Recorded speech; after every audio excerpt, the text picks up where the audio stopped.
Ahojte, dnešné video bude o slávnostnom líčení. Rovno začneme.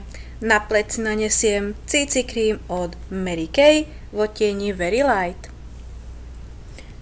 Tento CC Cream používam veľmi rada, veľmi často, používam ho takmer denne.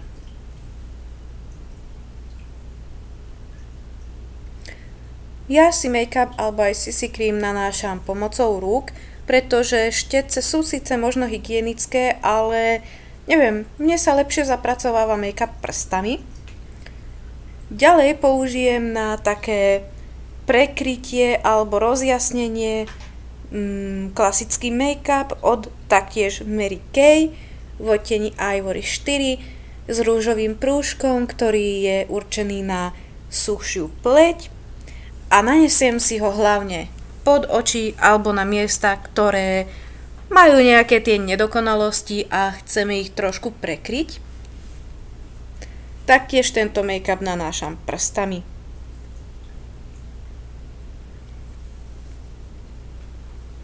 Ďalej prejdeme na líčenie očí.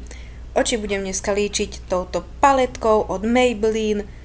Ja som s týmito paletkami aj, ktorú majú tu Nudes, veľmi spokojná. A na Vianoce som dostala túto, takže ju hneď aj vyskúšam. Je k nej priložený aj takýto štetček. Použijeme taký hnedosivý očný tieň, ktorý nanesiem na celé horné pohyblivé očné viečko. Skúšam si ho nanášať tým štecom, ktorý je pribalený, ale nie je to ono. Takže si ho jednoducho nanesiem prstom. Možno sa budete čudovať, prečo všetko robím rukami a prstami. Je to preto, lebo som na to zvyknutá a proste sa mi lepšie tak produkty zapracovávajú. Trošku si tie okraje rozblendím, alebo aby tam neboli tie ostré hrany, tak si to tak vykonturujem tým priloženým štetčekom. A naozaj len po okrajoch prejdem a roztratím. Ďalej použijeme tmavý očný tieň, taktiež z tejto paletky od Maybelline, ktorý už nanášam štecom od Oriflame, ktorý je určený na naozaj to blendenie toho kútika oka a tej línie oka pod tou kosťou. Takže sem si nanášam aj ten tmavý očný tieň. Môj trik, ako mať také mačacie oči a mať tam tie ostré hrany, je ten, že si naozaj len prstom prejdem dohora šikmo a potiahnem, tak sa ten tieň ako keby stratí. Potom si nanášam do vnútorného kútika oka bledý očný tieň, ktorý rozjasní pohľad a dodá tomu líčeniu taký jemnejší vzhľad, taktiež si ho nanášam aj pod obočie. Aha, no nemáme urobenú spodnú linku.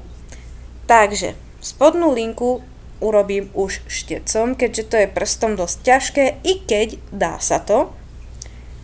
Opäť použijem šedohnedý očný tieň z paletky Maybelline, ktorý som použila aj na celé horné očné viečko.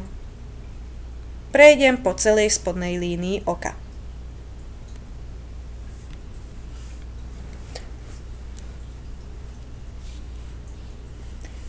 Vrchné očné viečko ešte zvýrazním linkou pomocou tieňa, ktorý som dávala aj do ohybu oka. Dám ho po celej vrchnej línii ako klasickú očnú linku a aj ku tým vlastne koncom oka na spodnej línii oka. Ďalej som ešte na oko dala jeden taký medený zlatkastý očný tieň z paletky Maybelline The Nude, ktorá je taká čierna, a tiež som prešla po celom spodnom viečku. Ďalej nanášame špirálu značky Sisley. S touto špirálou som veľmi spokojná. Naozaj už mám otvorenú dosť dlho, nevysušuje sa, urobí krásne riasy a neštípe oči.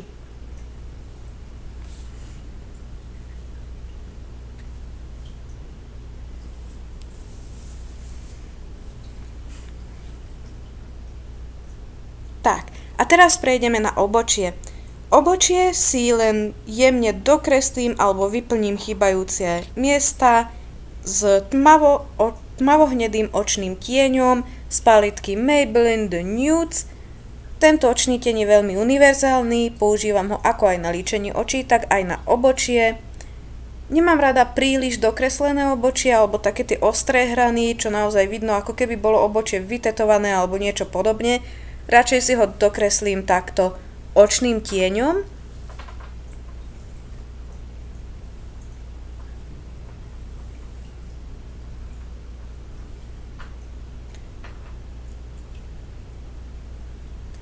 A na rozčesanie obočia, alebo teda na jeho také ako keby zafixovanie, používam starú, už takmer vyschnutú špirálu, ktorou obočie len zľahka prečešem, aby nebolo zlepené a aby vyzeralo ako tak prirodzene.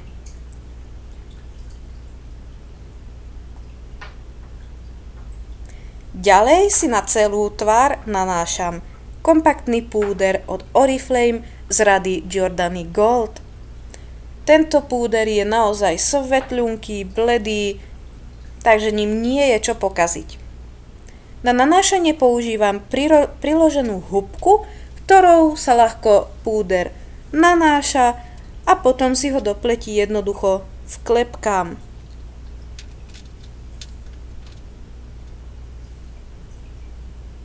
Púder je dobrý aj na také ako keby zafixovanie make-upu a keď si dáte púder, ľahšie sa vám nanášajú kontúry tváre. Áno, použijeme na kontúrovanie toto trio od tuším Freedom. Použijem zmes trblietavého a hnedého púdru, ktorý nanášam na kontúry tváre. Vykontúrujem si jemne nos, bradu, lícne kosti a taktiež aj oblasť okolo vlasov. Kontúrovala som trošku tmavšie, aby to bolo na videu vidieť. A teraz už make-up takmer ukončíme len nejakým leskom, keďže toto líčenie má byť slávnostné, tak aby sme sa trošku trblietali, použijeme rozjasňovač. Ja používam tento od Mary Kay. Bola to limitovaná edícia, takže teraz neviem, či je ešte k zohnání. Nanášam ho na oblasť nosa, nad hornú peru, na bradu a nad kontúry tváre. Jeho nanášanie je veľmi ľahké, stačí ho do pleti vklepkať, prípadne si ho takto rozotrieť, dostratená. Efekt je veľmi pekný, prirodzený, nie príliš pretrblietkovaný, čo sa mi na ňom veľmi páči. A ešte nemáme hotové pery. Áno. Síce sú oči dosť výrazné, použijeme taký výraznejší ruž od značky Oriflame z edície The One. Tento rúž mám veľmi rada a používam ho veľmi často, pretože sa dá naozaj krásne kombinovať k rôznym typom líčenia. Nepoužila som kontúrku, pretože tento rúž, nie že by ju nepotreboval, ale on sa nerozpíja a vydrží naozaj na prach dosť dlho. Ďalej použijem lesk od značky Bourjois, ktorý je taký dvojitý. Na jednej strane máte gélik, ktorý si nanesiete na zuby a mal by tak trošku dodať zubom lesk alebo ich tak opticky vybieliť a navyše chutí po mentole. A teraz si už dám len bledorúžový lesk, aby pery pôsobili šťavňatejšie a aby boli trošku také zhydratované. Takže toto je finálny look slávnostného líčenia. Zabudli sme skoro na jednu vec? Áno, je to tento sprej od Avène, ktorý používam na zhydratovanie pleti, na zafixovanie make-upu, na osvieženie. Naozaj super vecička. Tak, a je to hotovo. Dúfam, že sa vám videjko páčilo. Ak chcete viac takýchto videí, dajte like, alebo odber, alebo koment. Takže do čoskorého videnia. Majte sa pekne, príjemné užívanie dovoleniek.